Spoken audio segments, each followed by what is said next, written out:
Alex Dono of Locked On Canes and Locked On ACC. Let's put it plain.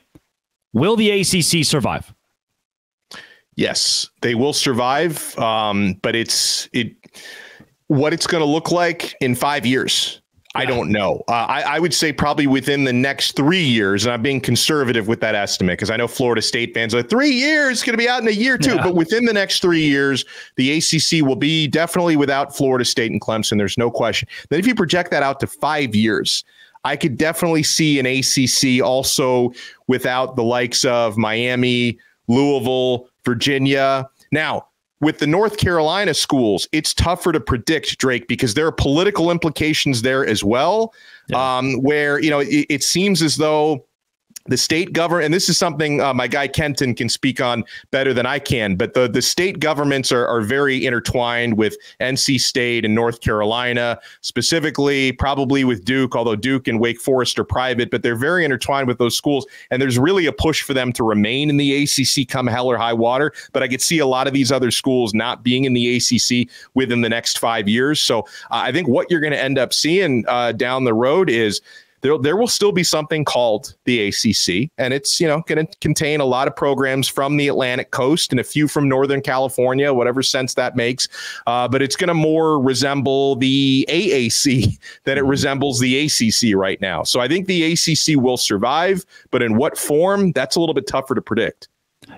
As Florida State and Clemson were exiting or beginning that process, I thought immediately, great, they're going to the Big Ten of the SEC. There's something that's been built behind the scenes here. They would not do this to go to the Big 12. They would not do this to be independent. From a strictly Miami standpoint here, Dono, would that school exit the ACC only under the condition the Big Ten of the SEC are an option, or is the Big 12 on the table for a school like that? I would say, obviously, the preferred destination would be Big Ten or SEC. I would say probably Big Ten because the academic profiles align more with Miami. So I think that's an important factor. However, the almighty dollar, Drake, is the most important thing. So, and maybe it could be the Big 12 if it's not the Big Ten or the SEC. If you find an option guarantees you more revenue, right? Where the ACC lacks, where you make about $40 million per member institution. That's obviously a lot, or I think it's $40 million in some of the others. It's about double what you get in the ACC. If you have an opportunity to increase your revenue, I think every option is on the table because we all know how important that is in this college football landscape. So it's not impossible. It's not impossible that the Big 12 could be the move. But of course, I think the preferred move for Miami would be Big Ten. Miami has AAU accreditation, which has typically been a prerequisite for joining the Big Ten. There are some things I wouldn't like about the Big Ten because the idea of playing, November games potentially in Minnesota or in the Big House in Michigan for Miami, cold weather November games, not really the best proposition. But I think that's probably the academic and athletic profile that would fit Miami the best. If Florida State and Clemson get a $200 million price tag on an exit, if through a settlement that is where it's set, or even 150 or 250, what is the happy medium where teams at the top of the ACC, a la Miami or Louisville, say, "Yep, I'll pay it"? Oh, I would say it would have to be south of 200 million. And in fact, like if it were a price tag that high for Florida State and Clemson to get out, they would probably need to use some form of private equity or some pretty quick fundraising to pay that price tag. And I know Florida State and Clemson, they're trying to get out for zero. Is the number going to be zero? Probably not. Is it going to be 500 million? Probably not. It's going to be somewhere in the middle of that, I would say. But yeah, it's hefty. And if I were a board of trustee member at Miami, I would have to look at it and say, okay, is it really worth paying that much to get out? Or maybe with those teams paying to get out and we get some of that money that they're paying for the buyout, maybe we chill here for a few more years, right? Mm-hmm. And then, because remember, Drake, the more time that goes by, the less the buyout would be. right? Because if you're talking about having to buy some portion of your TV rights through 2036,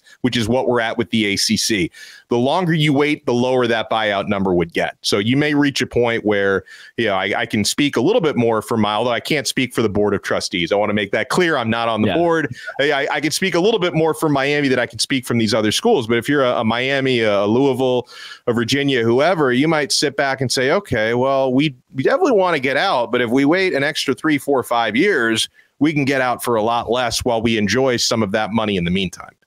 Dono, is there a number to you that is the red button number? If 6 teams leave, the ACC folds. If 8 teams leave, the ACC, where is that number? Because we have talked about a UNC, a Virginia, a Miami, a Louisville, a Pitt, a Virginia Tech. Seems like there are a lot of schools now that you hear the murmurs at the very least of, could they exit?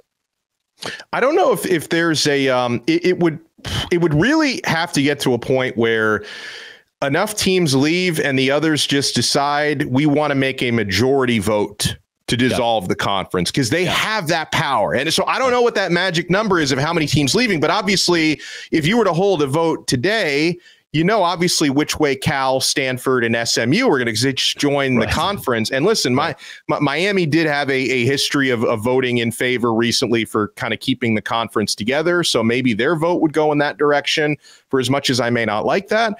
I think if enough teams left and they thought, okay, well, we're now on dangerous grounds of no longer being a power conference, you would have to have a majority vote of schools to dissolve the conference. But that's a dangerous proposition because, as I mentioned earlier, not all these schools would have an automatic bid to a Big Ten or an SEC. So you better know you have a soft landing spot before you would vote to dissolve the conference. So I will say, for all the people out there, all these burner accounts and these like anonymous YouTube channels who have been, we're sure, by the end of the summer, the ACC will no longer exist. There's not a whole lot of accountability for what some people are saying. It would really take a dramatic turn of events for them to vote to dissolve the I don't think any death of the ACC is imminent. I think it's going to be more of a slow and painful death, if anything. Like, we're not going to wake up some morning and say, the ACC is gone. I think it's going to be more like for a couple of years. Maybe the ACC is not going to be around any longer. Yeah. And this goes back to the Pac-12 thing. I don't think the ACC is in near as bad of a spot as the Pac-12. And maybe part of that is due to having a quieter commissioner. When George Kliavkov took the podium and said, we're not sure if we're shopping there yet, a month later, his conference didn't exist. So Jim Phillips, on the other hand, has kept a lot of conversations close to the vest, behind closed doors. And the ACC to this point has held on with Clemson and Florida State for longer than a lot of people thought. I know so many at the very early points of the process thought it's going to be quick. They'll be gone as soon as they get the opportunity. And they're still there. And every other team in the ACC is still there until proven not. Donna, where can more folks find more of your work, not just with Locked On ACC, but also Locked On Canes? Yeah, thank you so much. And I will add to real quick what you were saying. I don't know why people are surprised that court cases are taking a long time to drag out. And you have ACC versus Clemson, Clemson versus ACC, Florida State versus ACC, ACC versus Florida State. There are multiple dueling lawsuits happening. Versus ACC, and this is not a quick process. And I appreciate the forum. It's always great to be on with you. And when you're on with us, you can follow my 2 shows on this network. Locked On Canes is where you find my Miami specific conversations. We've been talking a lot of recruiting this summer. It's really been crazy. And then on Locked On ACC, Kenton Gibbs and I have been talking a lot of conference realignment and stuff. So you get 2 different flavors there at Locked On ACC and Locked On Canes. That is Alex Dono of those 2 shows. When you come back tomorrow, more on Florida State, Clemson. Is there any legitimacy to these rumors on Locked On? Thanks for making it your first listen every single day. Dose Grande.